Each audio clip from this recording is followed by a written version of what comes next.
What was your biggest takeaway from this novel? It's never too late to stop reading a book. Welcome to Book Date. I'm Ali and Miss Ikir, and today we are going to be discussing Kristin Hannah's The Women.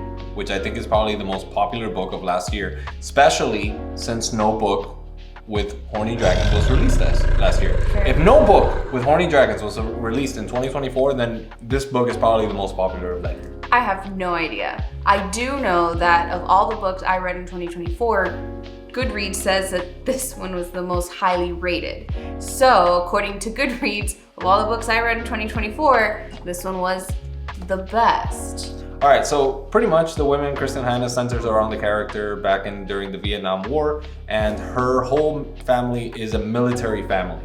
Her brother goes off to the Vietnam War. The course of events leads her to wanting to go and join the war effort as a nurse. Obviously, her entire family is pretty much against it. So the rest of the book follows her journey, going to the Vietnam War, serving as a nurse, and then coming back home and dealing with all the challenges that a Vietnam vet deals with once they return to the United States, especially with the added quirk of the fact that she is a woman. She was a nurse during that war, and the majority of the population of the United States does not actually recognize or know that there was women involved in Vietnam. One of the lines in the book that is repeated the most is "there were no women in Nam," which is pretty controversial considering the idea of, was she really in combat if she was a combat surgical nurse? So I don't think necessarily she would have been considered a combat nurse, but she was definitely in some situations that were pretty harrowing that you would consider. Yeah, right. That you would consider that she was in harm's way. She covered her body over. She covered someone's body. She threw her body over people on stretchers as bombs were coming down outside. Like right.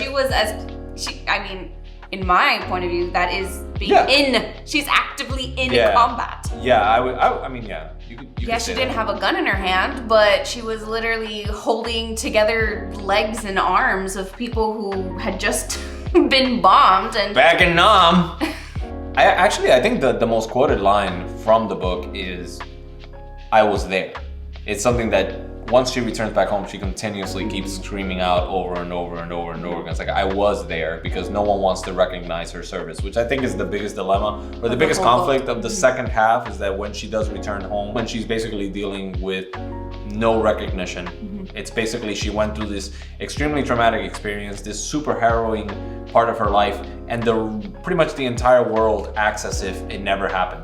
So she's dealing with all the trauma and all the aftermath of her experiences, and everyone around her, her friends, family, everyone is acting as if it never actually happened. Imagine a vet being able to come back from war, not being able to benefit from all of the resources that veterans do get when they return from war. So she's seen all of these things. She's been exposed to the most traumatic, the most dangerous possible things someone can go through, and to come back and not be validated, on top of the fact that there was a lot of political discourse about a lot of people being against the war. Yeah, which all the vets that came back from that war basically went through that. They did not receive a warm welcome when they got back. They were, pretty much put aside and put down. But she was also not only she kind of wishes that they would put her down for it, because they didn't even recognize the fact that she was there in the first place.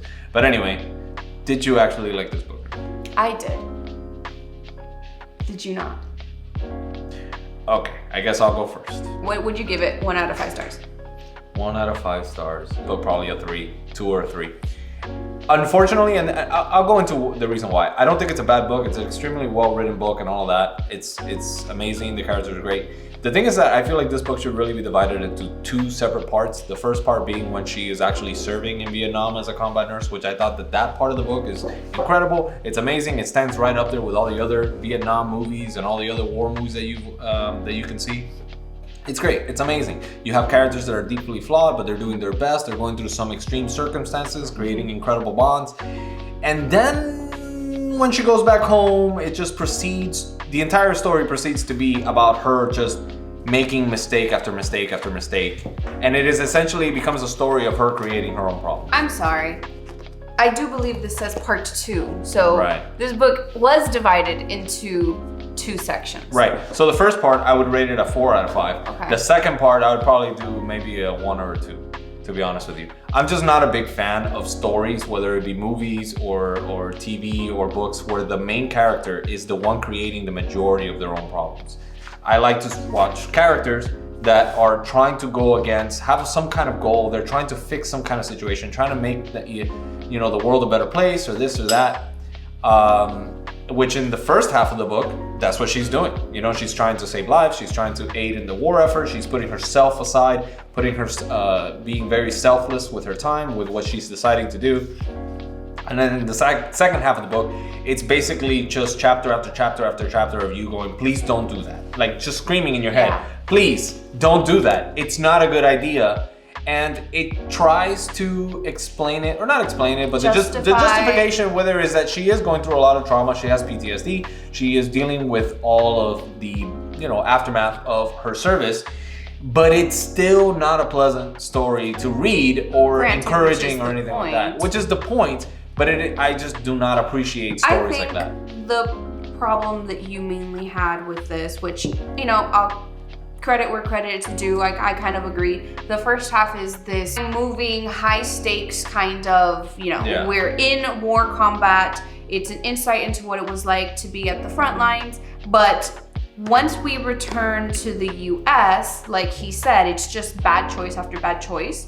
Because it took so long, I think too long in my opinion, for her to be diagnosed with PTSD, for her to be validated in what she was feeling, and to her to actually get the help she needed to start healing. The healing portion happened right at the end of the book, and there was, a really large portion in the middle where it's just muddled with, like he said, really bad choices. And so that part of the in between her coming back and her receiving the help, I think that part of the novel was a little too long. The second half, I think, lacked a little bit in focus. She was in a lot of different kinds of relationships that, ended either traumatically, lots of really bad things happened to her, obviously of her own doing due to the fact that she is mentally unstable. Obviously, we know it's PTSD. At the time, she didn't know, and her going to the VA, she went like 3 times, went to the VA and got turned around saying, no, we only help actual veterans, men. Who are you? What are you doing here? So I feel like there was a lot of that could have happened maybe once, but the back and forth of her trying to convince people that she was in the war, that her service was validated, that she did see traumatic things, that the way she's acting is due to that trauma. I think it took too long to get there. I have been around veterans and stuff like that. I've known quite a few veterans, and I did recognize the behavior that she was exhibiting, as it was actually kind of spot on. Like when someone's going through PTSD, whether I worked at a mental health center at some point, and then I did some work with veterans and stuff like that. When someone's going through something like that, they are constantly self-sabotaging. Every single day, it is they have an opportunity to make bad decisions, and a lot of the times they do, unfortunately, and that's why they're going through the trouble that they're going through. So it's not that I didn't feel that it was realistic. I felt like it was actually quite realistic. 100%. It's that it's just not a very inspiring or pleasant story to read. I'm sorry. In the first half of the book, she's a hero, and trust me, she's going through some awful, terrible thing. Second part of the book, she comes back home. She doesn't come from a poor family. Everything is going okay for her, and she is choosing to destroy everything. And then so in the second half of the book, she's a victim from nothing. But like you said, you've seen people in your life do these kinds of things. So it's not out of reality for her to be acting this way. When she comes back home, her parents are so upset about her choice to leave that they actually told all of their friends that she was studying abroad in Florence, as opposed to having gone to Vietnam and been part of the war effort, which I think is just such an honorable thing to do. And a surgical nurse on top of that is extremely impressive to me. Yes, it was wrong of her parents to do that, 100%. It's wrong of all the people that denied her service. It's wrong of all of them. But this kind of leads me back to why maybe I didn't like the book and why I did not necessarily empathize with her struggles in the second half. Not only did no one ask her to go to Vietnam, people told her not to do it. Okay.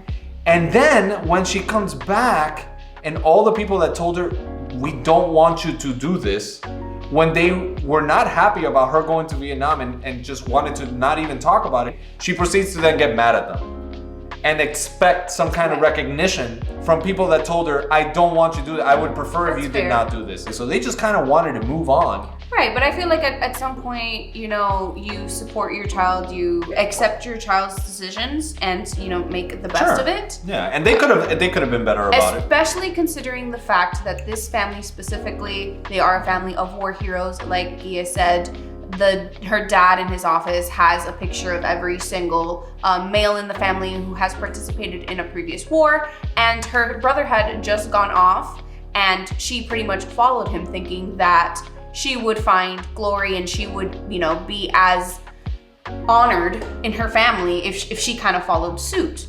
Especially if nursing was a passion of hers. She had this calling to go help all of these troops.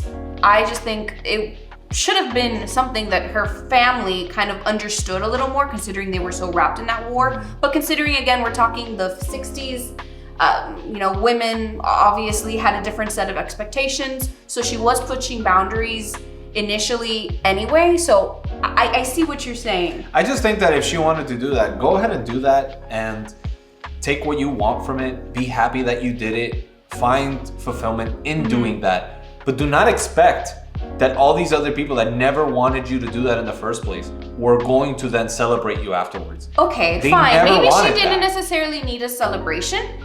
I think the bare minimum she wanted, honestly, I think what she truly wanted was her picture up on her dad's office wall. Maybe she wasn't expecting to be necessarily celebrated by her parents. I'm sure she was expecting some sort of, you know, still some sort of tension there. But the absolute distraught of what she came back to, she gets off of the airplane and literally there are anti-war protesters spitting at people. And then she gets back home and finds out that her parents have been lying to all their friends about where she's truly been. And her parents won't even look at her, won't even talk to her. I think it was also just a complete extreme that sent her into this spiral, on top of the fact that she can't sleep because she has extreme PTSD and nightmares. But then when she came back, her attitude of, well, now you all need to celebrate me for this thing that none of you wanted me to do, comes off as a bit entitled. Overall, I did give this book a 5-star. I enjoyed every single page of it, but I can, you know, admit that that part in the middle there where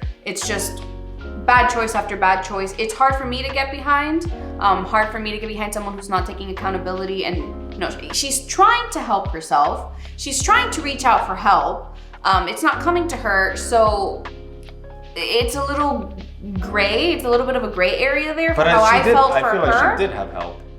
She had this, it's called The Women because it's like this gang of women. At any point in time, she could have reverted back to her group of women that she met in Vietnam. And yet, she chose not to but she until the very comes home end. to regular life, being thrown back in with her parents' expectations that she's just going to continue living the life she did before she left. And she's going to go and work at a hospital, and the hospital is obviously not going to validate any of the skills that she got on the front lines. So now she is just this lowly nurse at the hospital, and she get into like trouble because she tries to overstep her responsibilities, things like that. So while that's the hard part for me to get behind, when you're not taking accountability for your own actions and you're blaming everything else around you, I also have never had PTSD.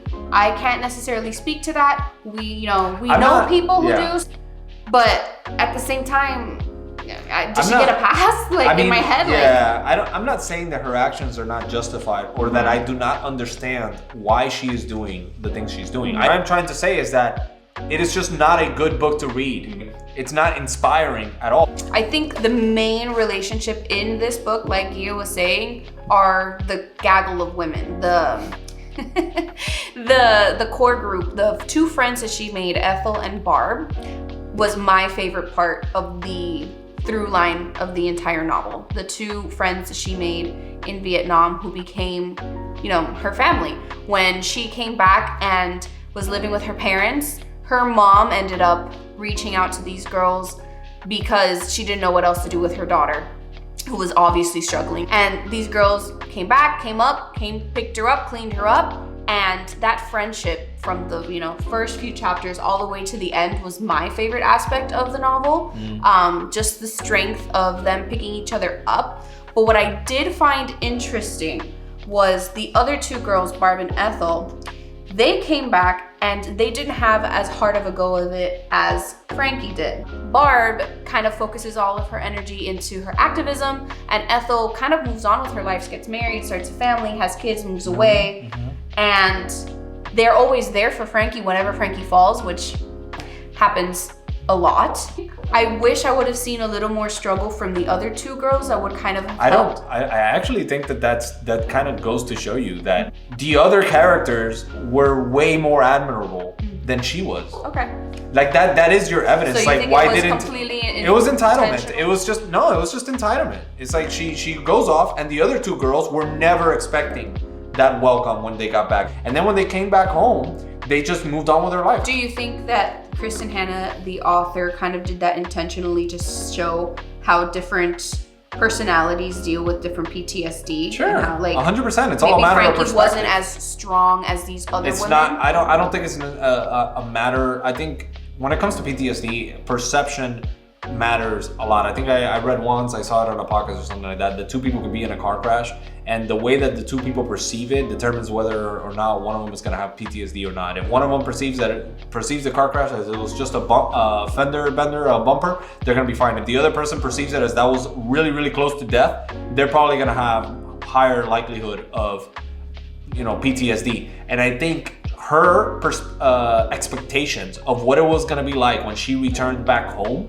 and how reality did not match up to her expectations, that's really what crushed her. I think the other women, maybe they just didn't care about the recognition. They didn't do it for that. One of the most shocking points of the novel, one of the biggest reveals, is the love interest, Rye, that she had known since even before the war. He was friends with her brother. She falls in love with him in combat. He supposedly dies, and the biggest shock was when we find out that he was actually a prisoner of war and he's alive. And the bigger shock was when she goes to greet him when he's coming back to the US, and he goes straight towards his wife and children. And she had no idea that he was married and had a family, and that sends her down an even darker, as if it could get any darker for her, it sends her down this awful spiral. And it's not like she even walks away from it. It's not like she kind of writes him off. She makes it worse by confronting him and then proceeding to have a full-blown affair for a long time. It's like she just has so many opportunities to stop. And also, I saw it coming.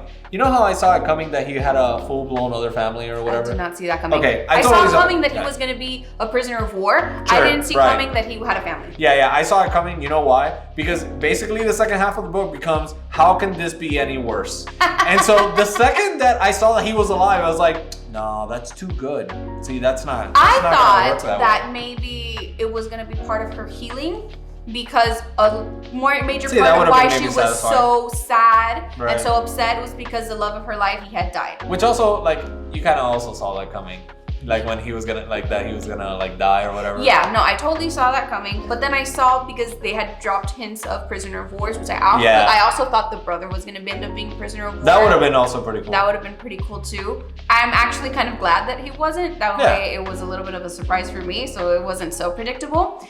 But just that added layer of this guy coming back, and we were kind of rooting for them because of everything that they had been through together, and he just proceeds to also have this affair with her, telling her he's gonna leave his wife, and it really made me not like her, right? Because now she's the other woman, she's actively trying to sabotage a marriage and a family, and it's like, Frankie, I want to still root for you. It's really, really hard. But then again, with everything else that she's gone through and how heartbroken she is, and she's not mentally okay, it doesn't justify. I don't never want to justify those actions, but I guess it explains them. Be better if she just stopped doing things. Just Which stop I doing think where things. we differ in the book. I mean, listen, I can go through a book and not like the character's actions and not like what she's doing for a little bit, but still like the read. I enjoyed the story. I enjoyed the drama. I live for the drama. You know, there was a time where she was with a very, very good man and she messed it all up because Rye was coming back, and she left him to have an affair with a married man. You know, I enjoyed every single section of it. I think it was so well told. The story kind of just... Oh yeah, but we all know that this author can do that. It kept evolving and just more and more. I'm like, oh my gosh, to your point, like how much... It's Murphy's Law. At this point, anything that can go wrong will go wrong. Well, no, what more is this author going to throw at us? It's more like whatever she can do wrong, she will do wrong. So can this have potentially been a little more concise, and then this character comes back for more, deals with PTSD, kind of, you know, has a more comeuppance of it a little sooner? Maybe not every single traumatic thing that happened to her had to happen. Maybe it could have been a little shorter, a little more uplifting. It didn't have to go so dark, but it's Kristin Hannah. Okay, I could actually tell you how it would have been better. Okay. She could have still made all of those mistakes while at the same time going through the trials and the conflicts and the trying to achieve the goal of creating a safe space for herself and these other women. So in one hand, she's still suffering from PTSD, she's still making mistakes, she's still trying to heal herself, but at the other hand, we can still admire her for trying to accomplish this selfless, heroic goal of trying to help other people versus her just being a full-blown victim of her situation and continuously making it worse and worse. So what you wanted was for her to be a little more consistent throughout the novel and have little glimmers of the Frankie we fell in love with at the beginning throughout the entire time, with some bad parts, as opposed to coming back completely falling off, not being resemblance, not even being a piece of herself that she was. Yeah. And then, so it's like the character kind of dips and then comes back at the very, very end. You would have liked a little more consistency. Yeah. I think main characters have to be people that in some way, shape, or form you admire for some kind of aspect that they have. And I'm not saying that people should be perfect, but again, this goes back to this new, it's not new at all. I think it started back in Breaking Bad, where the bad people are the main characters, where the deeply flawed people are the characters. And nowadays, we are just watching shows and TV shows about people that not only do they create their own problems, but they're just so flawed that I don't think that they're very good role models. I don't think that they're admirable characters to follow. I don't root for these people. Like, I grew up with superheroes, and I don't know at what point we just let that go, where you're showing characters that are trying to be better than themselves, trying to overcome things. About the Joker, the Penguin. Now it's just bad example after bad example. Wolverine, right? Like from the X-Men. He's kind of an asshole.